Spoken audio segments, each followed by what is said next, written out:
Ele afundou sobre os mares e afirmou sobre os rios. Quem subirá ao monte do Senhor? Quem estará no seu lugar santo?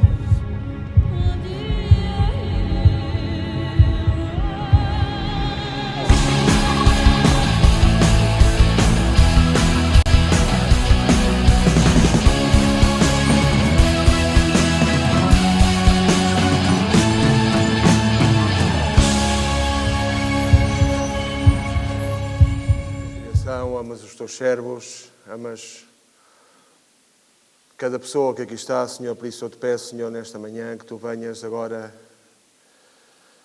a abrir os nossos corações, Senhor, a abrir o nosso entendimento, Senhor. Sabemos que a tua palavra é uma palavra viva, é uma palavra eficaz, Senhor, que vem ao encontro das nossas necessidades.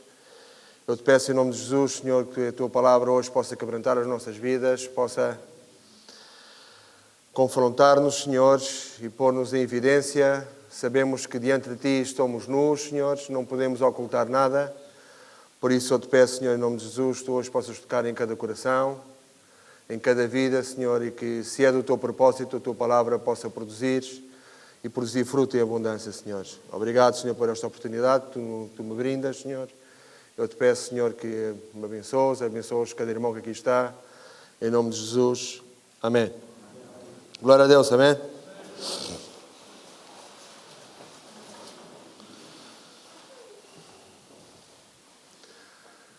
Dizia o Ángel que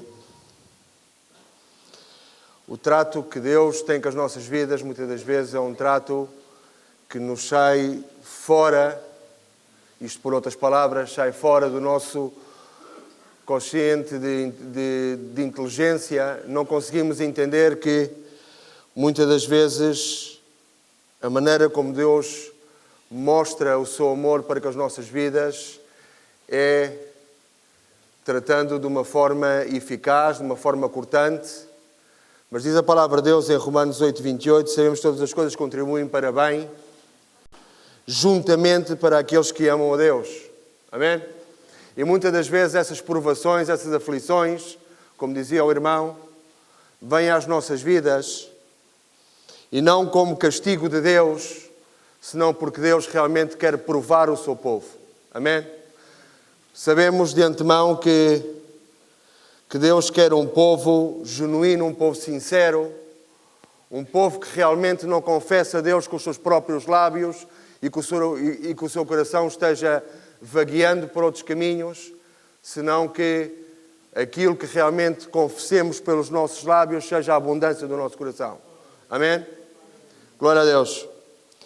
Eu, nesta manhã, talvez te vá trazer uma palavra um bocado difícil de digerir. Tenho-a compartido em pequenos tópicos com alguns irmãos. E quero-te falar da seca espiritual.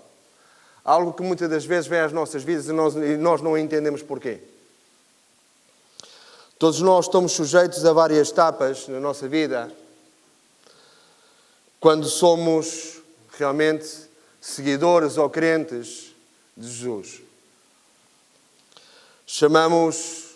Deveríamos chamar essas situações, há situações muito positivas, no qual todos nós gostamos de andar, como o primeiro amor, como as bênçãos que Deus traz às nossas vidas, como parece que o nosso ministério tudo flui, tudo vai bem, somos reconhecidos pelos irmãos, somos reconhecidos inclusive por outras igrejas, e parece que tudo isto está muito bem, e cai muito bem, e faz-nos muito bem. E aumenta-nos o nosso ego, aumenta-nos a nossa própria autoestima, mas muitas das vezes isso também é prejudicial às nossas vidas. Porque esquecemos-nos de que se alguma coisa conseguimos alcançar, fazer ou dizer, não é por mérito próprio, senão é porque a graça de Deus foi aquela que realmente nos capacitou para podermos alcançar essas etapas. Amém? E gostaria que nós pudéssemos entender que todas as coisas provêm do Pai das Luzes. Nada nós fazemos que mereçamos algum reconhecimento. Todo o contrário. Nada de nós, nem nada do que há em nós é bom. Nós temos uma natureza desde de antemão pecaminosa, uma natureza suja, uma natureza de imundícia. E se não é a graça de Deus que nos visita a cada dia, como dizia o irmão que tenta cada dia estar na presença de Deus, mas que não consegue. Paulo dizia a mesma coisa. Quem me livrará deste corpo de morte? Faço o que não quero e aquilo que quero não consigo fazer. Há uma luta constante. Porquê? Porque a palavra de Deus fala-nos que o nosso espírito está disposto, mas a nossa carne é débil. E nós realmente estamos envasados numa estrutura óssea e de carne que nos leva muitas das vezes a ir por outros caminhos. Portanto, tudo aquilo que há em nós, ou tudo aquilo que nós podemos fazer, nada é bom, a não ser que realmente tenha o selo do Espírito Santo nas nossas vidas. Amém? Glória a Deus. Entendamos que algo que depois de uma grande manifestação da glória de Deus, depois de um grande feito em nome de Jesus, depois de termos conseguido alcançar grandes coisas em nome do Senhor, por nós, ou por intermédio de nós, porque às vezes Deus manifesta-se pelos seus servos. Outras vezes manifesta-se de uma forma sobrenatural, não é? Onde não há interferência de ser humano. E Deus consegue mexer os cordelinhos e consegue fazer as coisas e ficamos surpreendidos. Mas outras das vezes também Deus utiliza os homens e as mulheres para que a sua glória seja manifesta. Mas temos que entender que depois dessas coisas há sempre Satanás que vem a beliscar essa fé. Porque, claro, ou tu teres um grande feito, ou tu seres contemplado pela graça de Deus para alcançares um objetivo, isso parece que não aumenta-nos a fé. Porque dizes, se conseguir fazer isto, maiores coisas que estas eu vou fazer ainda. Quer dizer, parece ser que a tua fé aumenta. Não te cabe. Porquê? Porque vês como Deus está a respaldar as tuas atitudes, Deus está a respaldar aquilo que tu estás a fazer e isso aumenta-te a fé. Aumenta-te em lançar-te a outros novos patamares. Mas aí está Satanás, que vem a beliscar a tua fé. E Pedro dizia, em 1 Pedro 5, do 8 ao 10, sê sóbrios e vigiai. O nosso adversário, vê bem como é que Pedro trata a Satanás como um adversário que não te deixa ganhar a etapa. O diabo anda em derredores, rugindo como leão e procurando a quem possa tragar. Ao qual, dizia no versículo 9, resisti firmes aonde? Na fé. Sabendo que os mesmos sofrimentos estão-se cumprindo entre os vossos irmãos em todo o mundo. Ou seja, tu não és uma pessoa isolada. Não é algo que passa contigo pessoalmente. Senão que todas estas situações vão ir em contra daqueles que estão dispostos em fazer a vontade de Deus. Em que Deus está a utilizar as suas vidas para que a sua glória seja manifesta no nosso meio. Mas que todos nós estamos sujeitos a ser beliscados, a ter um adversário que é astuto, como diz a palavra do Senhor, e é como um leão. Eu não sei se alguma vez viste algum programa da National Geographic, supostamente que sim, e vês como é que os leões não caçam, mas as leoas, como é que elas, quando veem que a presa é altamente veloz, como é que elas fazem para caçar? Começam a fazer como que uma roda, a encurralá-las. E assim é o diabo, começa a encurralar-nos de tal maneira que não temos oportunidade depois de poder fugir. Mas dizia Pedro, resistir firmes em quê? Na fé. Porque a fé é a certeza daquilo que quê? Que se espera. E diz no 10, e toda a graça em Cristo vos chamou à sua eterna glória, depois de haver sofrido um pouco, Ele mesmo vos há de aperfeiçoar, confirmar e quê? Fortalecer. Amém? Portanto, irmãos, que sejamos cientes de que coisas grandes Deus vai fazer por nós e em nós e por meio deste ministério, mas também temos que estar atentos que, à mínima, vamos passar por várias dificuldades. O irmão dizia que não conseguia fazer a vontade de Deus todos os dias. Era um carnal, mas que cada dia se esforçava para poder fazê-la. Amém? E é isso realmente o que se pretende. É que cada dia tu consigas te esforçar para fazer a vontade de Deus. Que Deus, independentemente dos teus falhos, te consiga dando a aprovação. Aquilo que eu digo ao meu filho é, eu não quero que tragas muito bons para casa nos testes.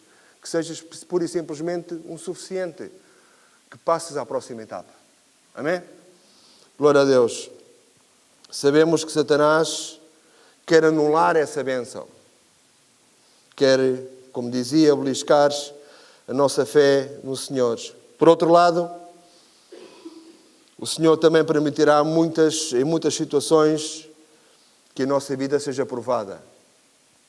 Encontraremos períodos áridos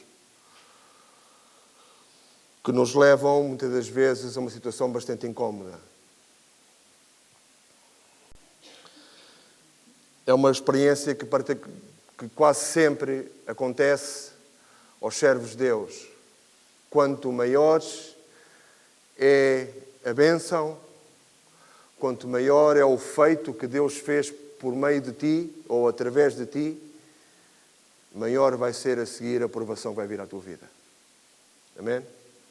Ninguém aqui está livre de passar por tempos, e agora vou entrar na palavra, de seca espiritual. De sequidão espiritual. É muito complicado realmente digerir esta situação. Quando pensamos que estamos no auge, no patamar mais elevado, quando vemos que Deus tem um trato tocato lá, como dizem os franceses, um tête-à-tête, estamos sempre de cara com o Senhor, e o Senhor está constantemente a depositar em nós mais e mais coisas para fazermos, e nós, pela sua graça, vamos conseguindo alcançá-las. Virá um momento em que haverá algo em nós que vai sair fora do plano de Deus. Não que Deus diga, bom, agora vou provar este. Muitas das vezes também pode acontecer, mas quase sempre é porque há algo em nós que começa a fugir de dentro dos parâmetros que Deus delineou para as nossas vidas. E então entramos na chamada sequidão espiritual. E a palavra de Deus faz referência a muitas situações, e vamos ler algumas delas. E gostaria de começar por 1 de Reis, capítulo 18, são uns quantos versículos, são 15 versículos, do 25 ao 40. Isto é a história de Elias. E diz assim a palavra do Senhor: Disse, pois, Elias aos profetas de Baal: Escolhei para vós um dos novilhos e preparai-o primeiro, porque sois muitos e invocai o nome do Senhor, vosso Deus, mas não metais fogo ao sacrifício. E tomando o novilho que lhes dera, prepararam-no e invocaram o nome de Baal, desde a manhã até ao meio-dia, dizendo: Baal, responde-nos. Porém, não houve voz, ninguém respondeu, e saltavam em volta do altar que tinham feito. Sucedeu que ao meio-dia Elias zombava deles, dizendo: clamai em altas vozes, porque ele é um Deus. Pode ser que esteja falando, ou que tenha alguma outra coisa que fazeres, ou que intente alguma viagem, talvez esteja dormindo e necessite de que o acordem. E eles clamavam em altas vozes, e conforme o seu costume, disse que se retalhavam com facas e com lancetas até correr o sangue sobre eles. Também sucedeu que, passado o meio-dia, profetizaram eles até a hora de se oferecer o sacrifício da tarde. Porém, diz a palavra do Senhor, que não houve voz, ninguém respondeu, nem atendeu. E no versículo 30 diz: então Elias disse a todo o povo: chegai-vos a mim. E todo o povo se chegou a ele. E Elias reparou o altar do Senhor que havia sido derrubado. Tomou 12 pedras, conforme o número das tribos dos filhos de Jacó, ao qual viera a palavra do Senhor, dizendo: Israel será o teu nome. E com as pedras edificou um altar em nome do Senhor. Depois fez em redor do altar um rego, em que podiam caber 2 medidas de semente. Então armou a lenha e dividiu o novilho em pedaços e o pôs sobre a lenha e disse: echai de água 4 cântaros e derramai-a sobre o holocausto e sobre a lenha. E disse ainda: fazei-o segunda vez. E o fizeram segunda vez. De novo disse: fazei-o terceira vez. E o fizeram terceira vez. De maneira que a água corria ao redor do altar. E ele encheu de água também o rego. Sucedeu, pois, que, sendo já a hora de oferecer o sacrifício da tarde, o profeta Elias se chegou e disse: Senhor Deus, Deus de Abraão, de Isaque e de Israel, seja manifestado hoje que tu és Deus em Israel e que eu sou teu servo e que conforme a tua palavra tenho feito todas estas coisas. Responde-me, ó Senhor, responde-me para que este povo conheça que tu, ó Senhor, és Deus e que tu fizestes voltar o seu coração. Então, diz a palavra do Senhor no versículo 38, caiu o fogo do Senhor e consumiu o holocausto, a lenha, as pedras e o pó, e ainda lambeu a água que estava no rego. Quando o povo viu isto, prostraram-se todos com o rosto em terra e disseram: o Senhor é Deus, o Senhor é Deus. Disse-lhes Elias: agarrai os profetas de Baal, que nenhum deles escape. Agarraram-nos e Elias os fez descer ao ribeiro de Quizon, aonde os matou. Amém?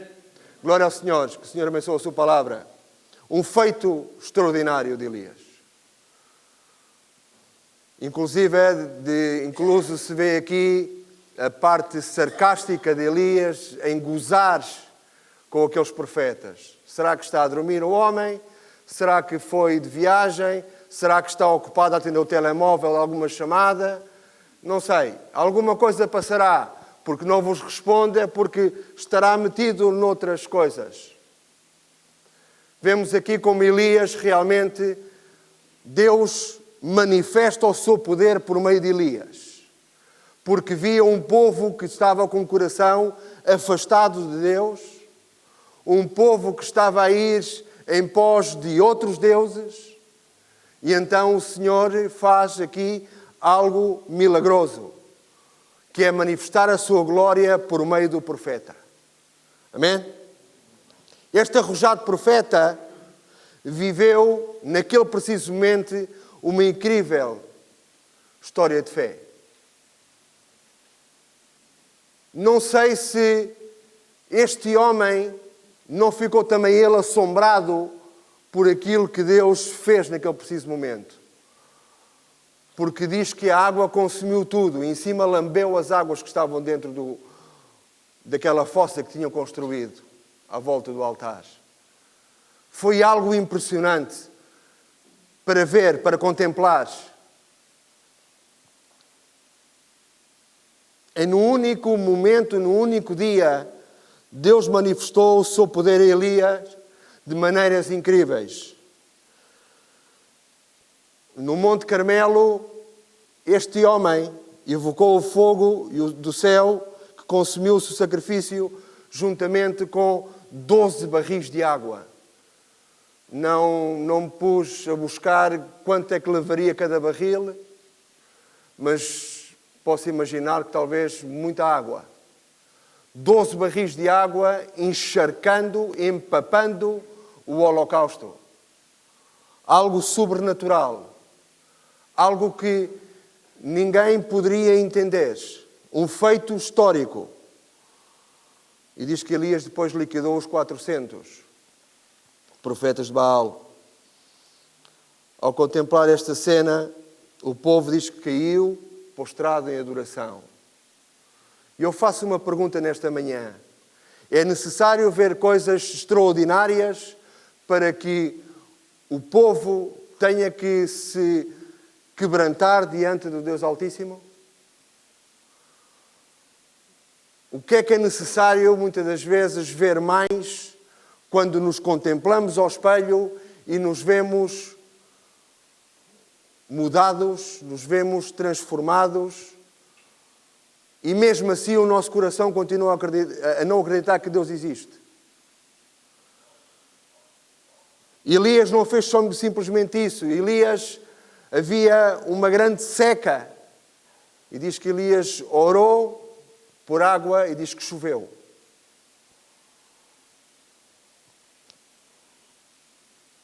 Elias fez coisas impressionantes em nome de Deus. Foi um homem que foi extremamente abençoado por Deus. Um homem que atingiu uma etapa alta da bênção de Deus.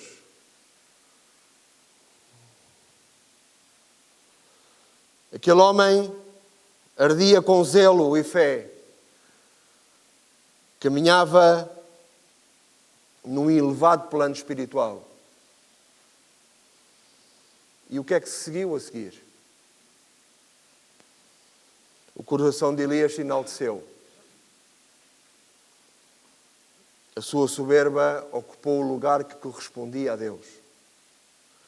Vamos a 1 de Reis, capítulo 19, versos 13 e 14. Diz assim a palavra do Senhor.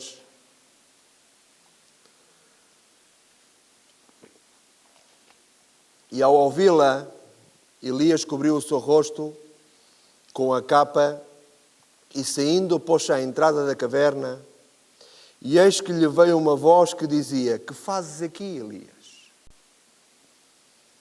E respondeu ele: tenho sido muito celoso pelo Senhor Deus dos exércitos, porque os filhos de Israel, dizia ele, deixaram o teu pacto, derrubaram os teus altares e mataram os teus profetas à espada. E eu, somente eu fiquei. E agora buscam a minha vida para me tirarem. E agora vê bem a resposta do Senhor.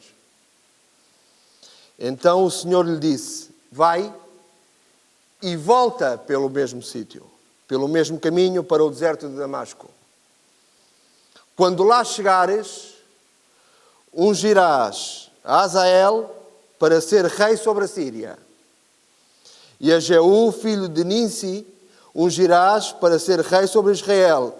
Bem como Eliseu, filho de Safate, de Abdel-Meolá, ungirás para seres profeta em teu lugar. Que o Senhor abençoe a sua palavra. Amém? Vamos a ver se nos localizamos. Elias, um homem que viveu uma experiência incrível, onde Deus, por meio dele, humilhou aqueles profetas de Baal, conseguiu cativar o coração do povo, estava no seu clímax máximo da presença de Deus.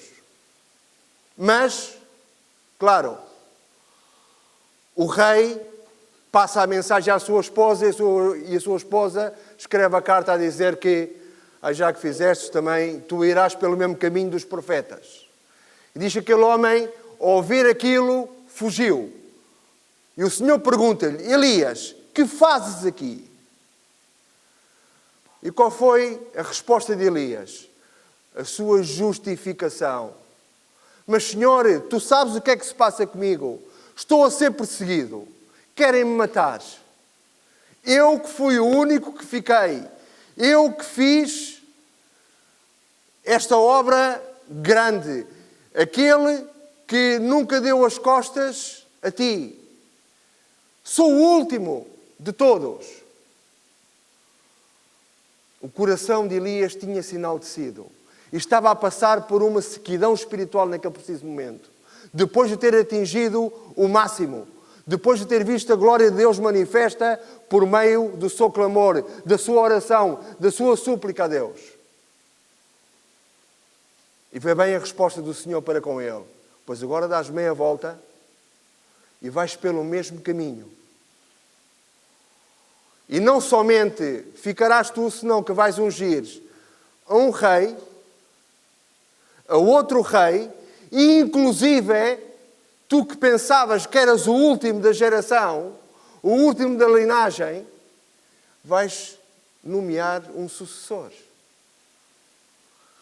Irmãos, muitas das vezes Deus permite que passemos por momentos de seca porque não conseguimos entender as coisas que Deus faz por nós e por meio de nós. E então o que é que acontece? Acontece que o nosso coração começa-se a enaltecer. Vemos como o Senhor faz a obra e não nos enxergamos que se estamos a fazer alguma coisa é graças à compaixão que Deus tem com as nossas vidas e de querer manifestar a sua glória por meio de nós, os seus servos. Amém? E então, claro, aí começamos a dizer que grandes coisas eu faço. Eu sou o number one, como diz o outro lá em Espanha, e este ano não ganhou nada, não é? Todos nós sabemos isto. E é o number one, diz ele. Eu sou o number one. Bom, se és tu o number one, depois quem será o número 2? Então não faz muito sentido. Muitas das vezes nós temos esse conceito de relevância de nós mesmos que não nos pertence. E então, claro, Deus leva-nos a passar por situações áridas. Porquê? Este profeta mergulhou profundamente num deserto e num deserto de sequidão. Em 1 Reis 19, de 1 ao 10, diz: Ora, Acabe fez saber a Jezabel tudo quanto Elias havia feito e como matar à espada todos os profetas. Então Jezabel mandou um mensageiro a Elias a dizer-lhe: Assim me façam os deuses, e por outro tanto, se até amanhã a estas horas eu não fizer a tua vida como a um deles. E quando ele ouviu isto, levantou-se para se escapar com vida e se foi. E chegando a Berseba, que pertence a Judá, deixou ali o seu moço. Ele, porém, entrou pelo deserto, caminho de um dia, e foi sentar-se debaixo de um zimbro, e pediu para si morte, dizendo: Já basta, ó Senhor, toma agora a minha vida, pois não sou melhor do que os meus pais. E deitando-se debaixo do zimbro, dormiu. E eis que um anjo o tocou e lhe disse: Levanta-te e come. E ele olhou, e eis que à sua cabeceira estava um pão cozido sobre as brasas e uma botija de água. E tendo comido e bebido, tornou a deitar-se. E o anjo do Senhor veio a segunda vez e tocou-o e disse-lhe: Levanta-te e come, porque demasiado longa te será a viagem. Levantando-se, pois, e comeu, e com a força desse alimento caminhou 40 dias e 40 noites até Horebe, ao monte de Deus. E ali entrou numa caverna, onde passou a noite. E eis que veio a palavra do Senhor, dizendo: que fazes aqui, Elias? Amém? A esposa de Acabe, rainha Jezabel, ameaçou matá-lo. De um momento para o outro, Elias passa de uma glória vitoriosa, a um completo desespero.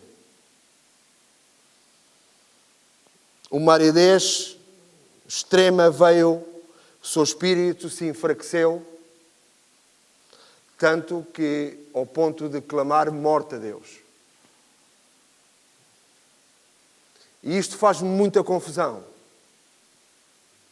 O porquê que um homem que atinge o mais alto patamar, de um momento para o outro, no meio de uma pequena adversidade, clama a morte para a sua vida. Elias acabou por fugir de Deus. Ele estava a experimentar um período de sequidão espiritual. Irmãos, muitas das vezes isso vem às nossas vidas. E temos que estar preparados para, sobre todas as coisas, perceber, e vou bater nisto muitas vezes, que se alguma coisa conseguimos, se alguma coisa fazemos, se alguma coisa alcançamos, é porque Deus está connosco. Amém? Nada mais que isso. Nada mais que isso, irmãos. Se algum dia Deus permite que faças grandes coisas, se é que já não estás a fazer, mas talvez coisas mais relevantes que saltem mais aos olhos dos homens, que nunca se enalteça o teu coração. Senão que a cada momento tu reconheças: serve inútil sou, ou serve inútil sou, já me vai a boca para o espanhol. Serve inútil sou, não faço mais do que aquilo que devia de fazer. Porque é isso, irmãos. Ninguém tenha mais alto conceito de si mesmo, diz a palavra do Senhor. Amém? Senão que considera os outros superiores a si mesmo. Amém? Glória a Deus. Israel e o Mar Vermelho. Éxodo capítulo 14, do 21 ao 31, diz então assim a palavra do Senhor.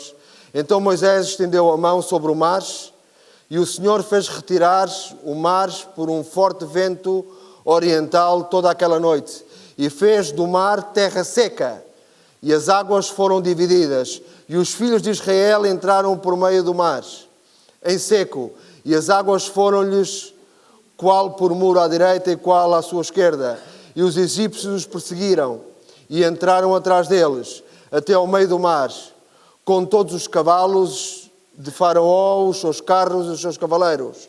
Na vigília da manhã, o Senhor, na coluna de fogo e da nuvem, olhou para o campo dos egípcios e alvoroçou o campo dos egípcios. Embaraçou-lhes as rodas dos carros e fê-los andar dificultosamente. De modo que os egípcios disseram: fujamos diante de Israel, porque o Senhor peleja por eles contra os egípcios. Nisso o Senhor disse a Moisés: estende a mão sobre o mar, para que as águas se tornem sobre os egípcios, sobre os seus carros e sobre os seus cavaleiros. Então Moisés, diz a palavra do Senhor no versículo 27, estendeu a mão sobre o mar, e o mar retomou a sua força ao amanhecer.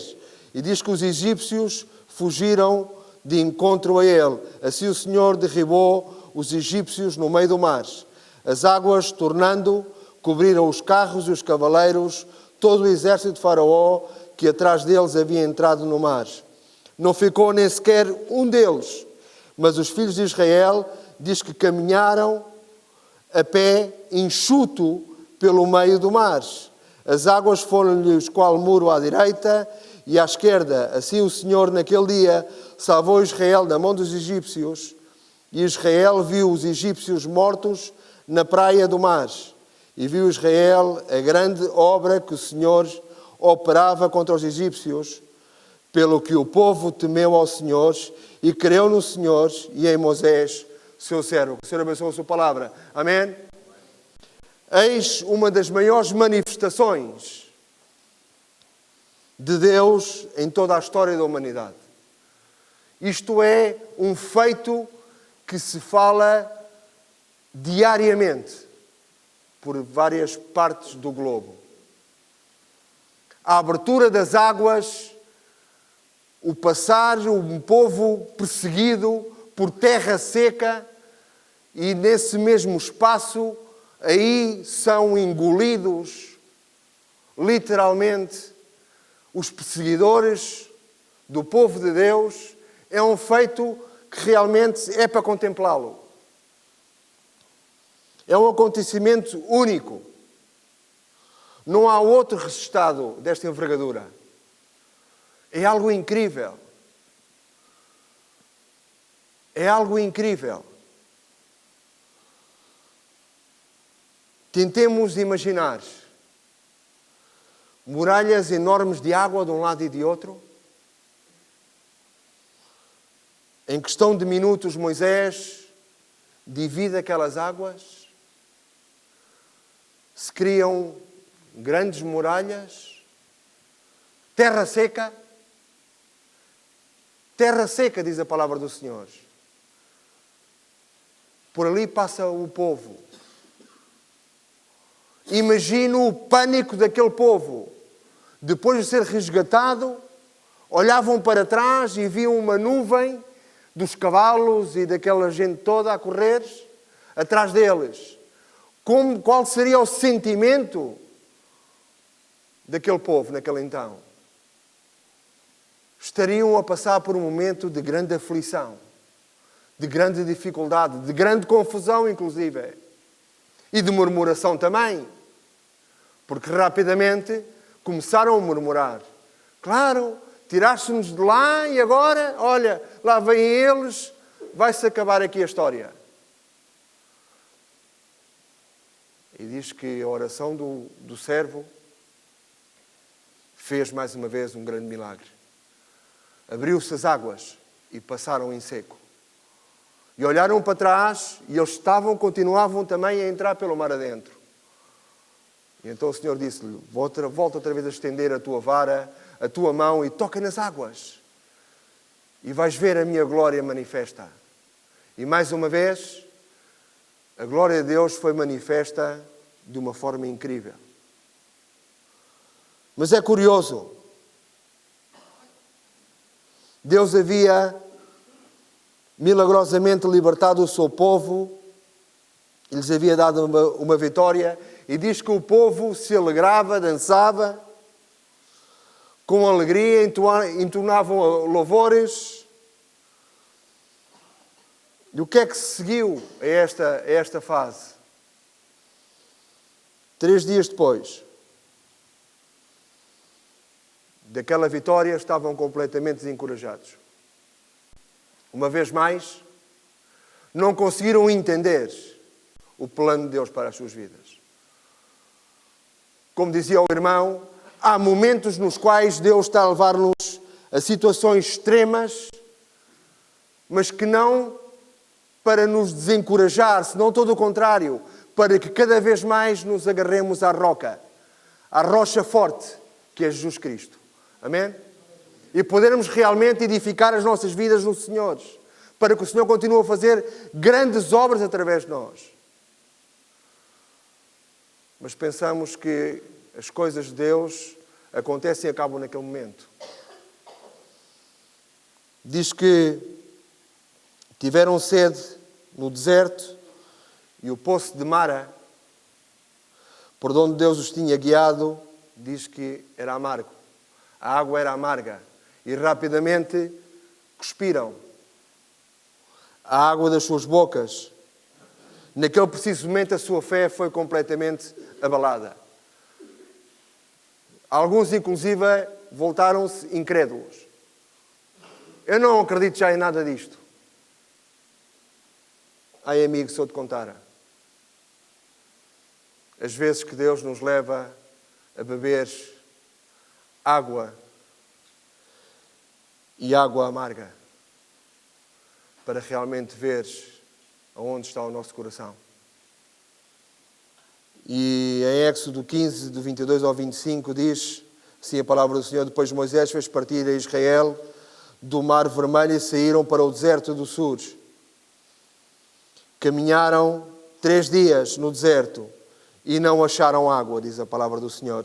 E no 23 diz: chegaram a Mara, mas não podiam beber das suas águas porque eram amargas, por isso chamou-se o lugar Mara. E o povo diz que murmurou contra Moisés, dizendo: que havemos de beber? O que é que aconteceu? No 25, então, mais uma vez, o servo olhava para eles e dizia: bom, lá está o povo Calimera outra vez. O que é que eu vou fazer com esta gente? Diz que então Moisés clamou, orou ao Senhor. E o Senhor mostrou-lhe uma árvore, diz a palavra do Senhor. E Moisés lançou-a nas águas, as quais se tornaram doces. E ali Deus lhe deu um estatuto e uma ordenança, e ali, diz a palavra de Deus, os provou. Amém? Muitas das vezes Deus leva-nos a situações extremas, de passarmos da mais alta bênção à mais alta provação, à mais alta dificuldade,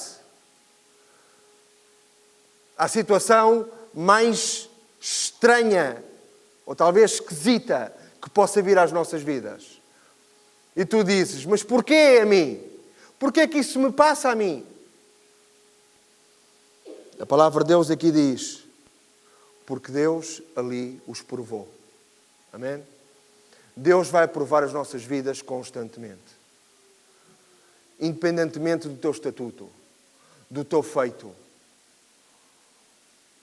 daquilo que conseguiste alcançar, em nome de Jesus. Porque tudo aquilo que nós conseguimos alcançar, o conseguimos alcançar em nome de Jesus Cristo de Nazaré. Amém? Não em nome de Paulo, nem em nome de António, nem em nome de Manel, nem em nome de Jaquim. É em nome do Senhor Jesus. Amém? Que naquela cruz do Calvário tudo o consumou. Amém? Tanto que o Senhor disse: maiores coisas que estas vocês farão. Não há que ficarmos duvidosos ou estranhos quando Deus quer fazer algo diferente nas nossas vidas ou por meio das nossas vidas. Ali Deus os provou. Vejamos David. E já não falta muito, estamos quase. Deus disse a este homem, em 2 de Samuel 7,16,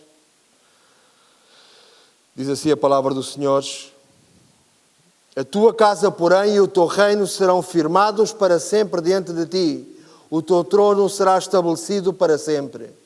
Quando o Senhor proferiu estas palavras ao seu servo, ele referia-se à semente de Davi, à sua linhagem. Claro, estava a referir também ao Messias, ao que havia de vir.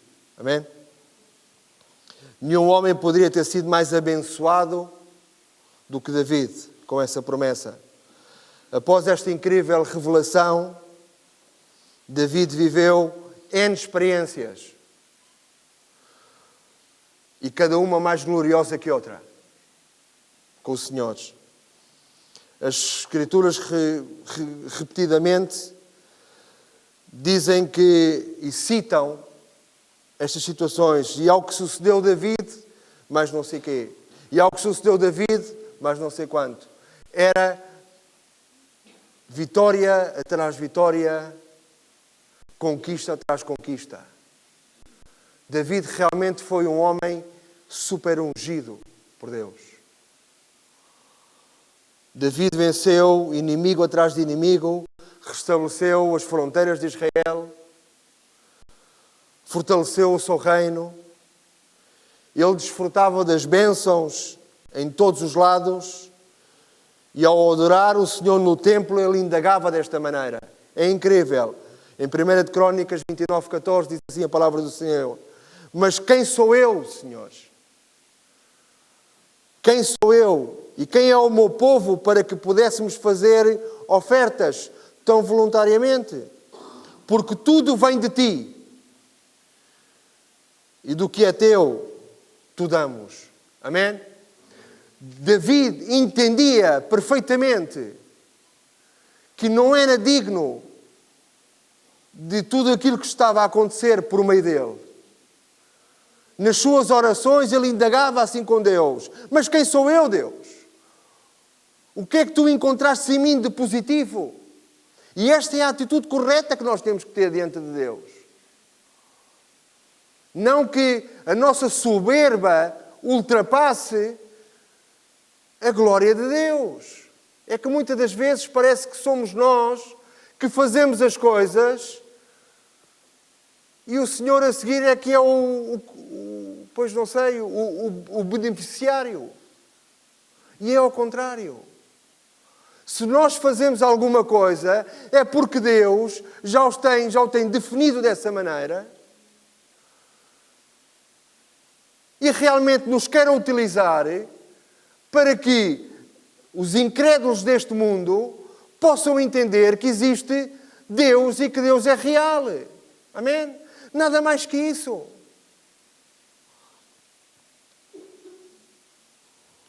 Mas num ápice, David também teve o seu problema. O seu período mais vitorioso e abençoado, quando David estava tão próximo de Deus, ouvia-o falar tão claramente, era frutífero nas suas decisões, via as suas promessas maravilhosas a cumprirem-se.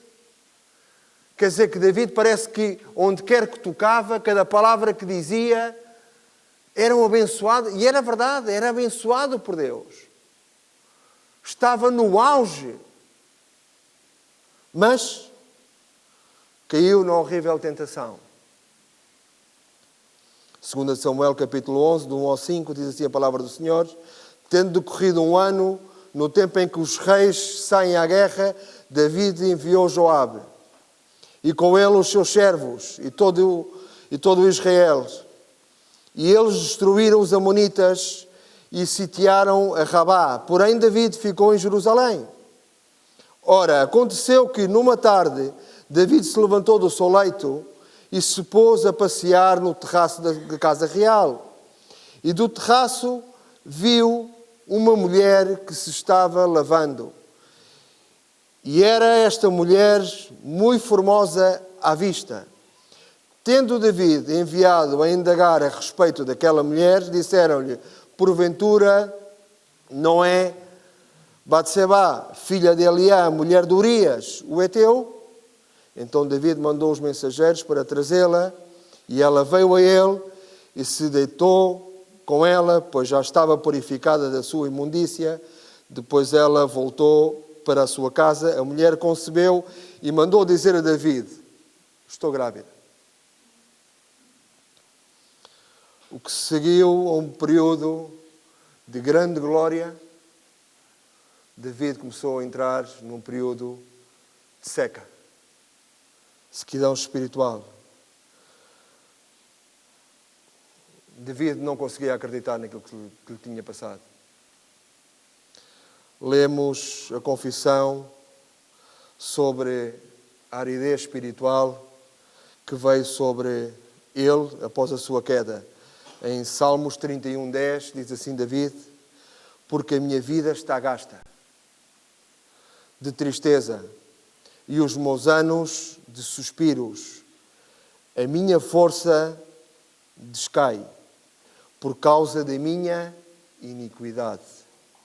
E vê bem, os meus ossos se consomem, diz a palavra do Senhor. Amém? David chegou ao ponto mais alto. Foi atraiçoado pela sua concupiscência. Mas ele nunca deitou as culpas a Deus.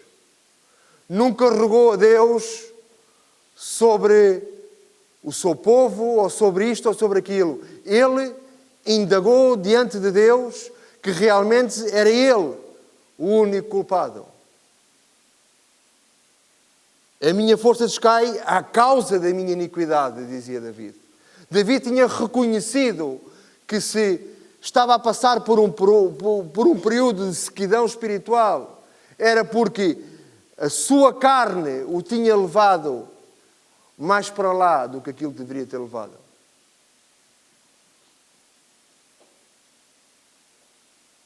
Paulo, o apóstolo Paulo,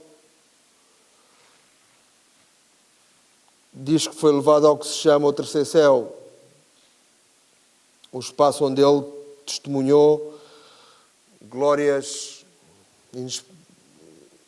inexplicáveis. Lhe foram dadas grandes revelações, jamais vistas ou ouvidas por qualquer outro homem. Paulo pisou em outro plano, onde conseguiu deslumbrar a glória de Deus. E o que seguiu a Paulo, assim que saiu daquele espaço celestial, ele encarou, disse, um mensageiro de Satanás. Aquilo que nós falávamos ao princípio. Que os bofeteou, diz a palavra do Senhor. Em 2 Coríntios 12:7, diz assim a palavra do Senhor: e para que não me exalte pela excelência das revelações, foi-me dado um espinho na carne, a saber, um mensageiro de Satanás para me esbofetear, a fim de não me exaltar. Amém? Paulo tinha contemplado a glória de Deus. Deus lhe tinha manifesto todo o seu reino, toda a sua glória. Mas para que ele não tivesse mais alto conceito de si mesmo, diz que o Senhor enviou-lhe um mensageiro, um aguilhão na sua própria carne. Algo que o fazia recordar constantemente que tudo aquilo que ele tinha contemplado, que tudo aquilo que ele tinha vivido, que tudo aquilo que ele estava a fazer em nome de Deus, não era por mérito próprio, senão porque era a glória de Deus que tinha vindo à sua vida e que estava a trabalhar por meio da sua vida. Amém? Paulo realmente entrou rapidamente naquele período de batalha e por aí vem a seguir: quem me livrará do meu corpo de morte, deste corpo de morte? Faço o que não quero, aquilo que quero não consigo fazer. Entrou numa luta, mas nunca baixou os braços. E é essa a atitude que nós temos que ter. Não termos mais alto conceito de nós mesmos, senão que entendamos que tudo aquilo que podamos alcançar é graças a Deus. Tudo o que buscamos, toda a nossa expectativa, parece ter chegado a um fim. Parece que muitas das vezes tudo está em ruínas. Já experimentámos períodos de seca como esta? Eu não sei se alguma vez tu passaste por algum período de sequidão como este. Parece ser que, igual que Elias, vêm sussurros, vêm ventos, vêm tempestades e não encontras a Deus por lado nenhum. Quantas vezes isso não nos acontece? E vamos quê? Culpar a Deus? Vamos empurrar as culpas para Deus? Não, é que Deus agora já não gosta mais de mim, agora gosta mais do outro. Claro, o outro como tem mais parlepoá, pois, claro, agora já sou figura de segundo plano. Não conseguimos realmente entender a nossa posição dentro do corpo do Senhor. Somos unha, mas queremos ser braço. Pois contenta-te em ser unha. E desfruta de ser unha. E dá graças a Deus por seres unha. Pelo menos estás inserido no corpo. Glória a Deus. Amém? Porque muitas das vezes não conseguimos entender que é mais importante estar inserido no corpo do que estar ausente do corpo. Amém?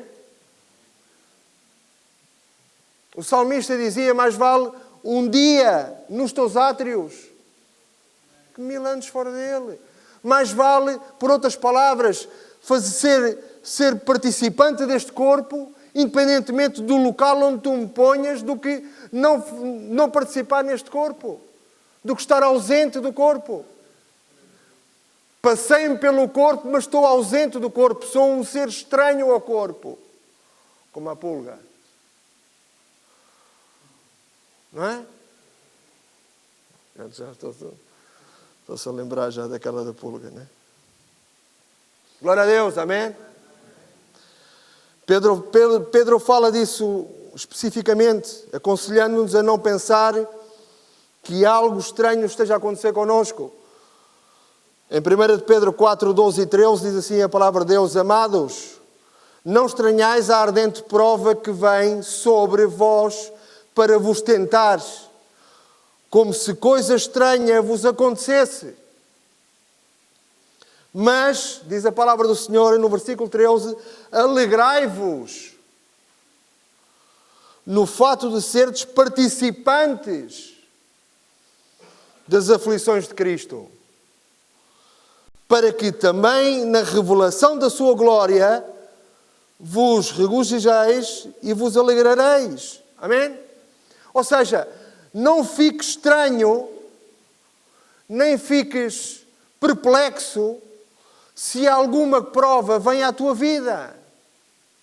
Ou se és unha e que anelarias ser braço, ou perna, ou ouvido, ou um sítio mais relevante e mais vistoso. Alegra-te no Senhor, diz a palavra do Senhor. Amém? Alegra-te no Senhor. Oremos para que o Espírito Santo de Deus nos ajude a entender o porquê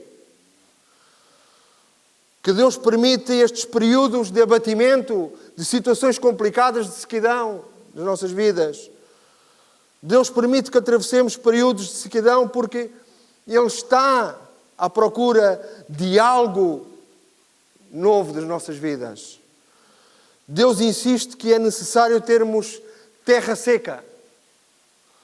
No nosso caminho pelo Mar Vermelho, Ele disse a Israel: atravessem o mar em terra seca. Êxodo 14, 16. É necessário também que haja na tua vida terra seca. Surpreendentemente, Deus usa esta frase 4 vezes, mandando o seu povo que avance caminhando sobre terra seca. Vemos esta frase novamente quando Israel estava prestes a entrar no Canaã. Eles cruzaram o Jordão, diz a palavra do Senhor, em terra seca, no seu caminho para a terra prometida. Simplificando, a terra seca é um caminho. Amém? É necessário para todo o cristão, para todo o crente, para todo o filho de Deus, que tenha momentos de terra seca. Porque a terra seca faz parte do caminho. Amém? Nem sempre há chuva. Nem sempre há sol. Nem sempre há nuvens. A terra seca faz parte do nosso caminho. As Escrituras provam isso. Isaías 58:11 diz: e o Senhor te guiará continuamente e fartará a tua alma em lugares áridos. E fortificará os teus ossos, e serás como um jardim regado, como um manancial cujas águas nunca faltam. Que o Senhor abençoe a sua palavra. Amém? Diz que Ele nos guiará continuamente, fartará a nossa alma em lugares que? Áridos. Portanto, a terra seca faz parte do nosso caminho. Reparemos onde Faraó e os seus exércitos foram derrotados. Aonde é que foram derrotados? Aonde é que foi derrotado o exército de Faraó? Em terra seca. Porque o mar estava aberto. Eles iam a passar pelo mar. E o que é que havia? Terra seca. Quer dizer que na terra seca nós conseguimos derrubar os nossos adversários. Amém? Ele quer atacar-nos, mas não encontramos no ponto mais fraco. No entanto, é nessa terra seca que o Senhor derruba os carros de guerra, os principados e os potestades de Satanás. As águas, diz assim no versículo Êxodo 14, 28, as águas, tornando, cobriram os carros dos cavaleiros de todo o exército de Faraó. Atrás deles havia entrado no mar, não ficou nem sequer um deles. Em termos simples, o nosso inimigo é derrotado em terra seca. Além disso, o Senhor promete que os nossos períodos de sequidão, nova vida vai brotar. Amém? Estás comigo? Isaías 41. Estamos a acabar. Isaías 41, versículo 17 ao 20. Diz assim a palavra do Senhor: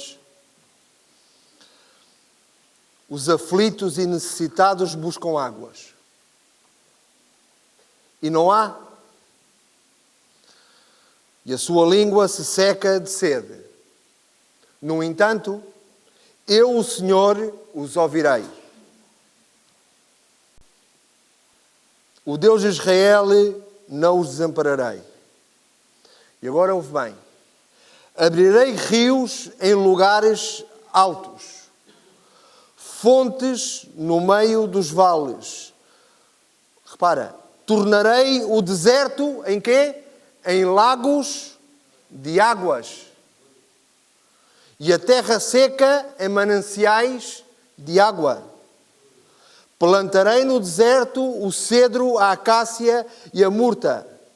E a oliveira porei no ermo juntamente à faia, o pinheiro e o alamo, para que todos vejam e saibam e considerem e juntamente entendam que a mão do Senhor fez isto e o Santo de Israel os criou. Amém? Glória a Deus, irmãos. Temos um Deus que é fiel com as nossas vidas. Temos um Deus que provê aonde não há aparentemente nada que possa realmente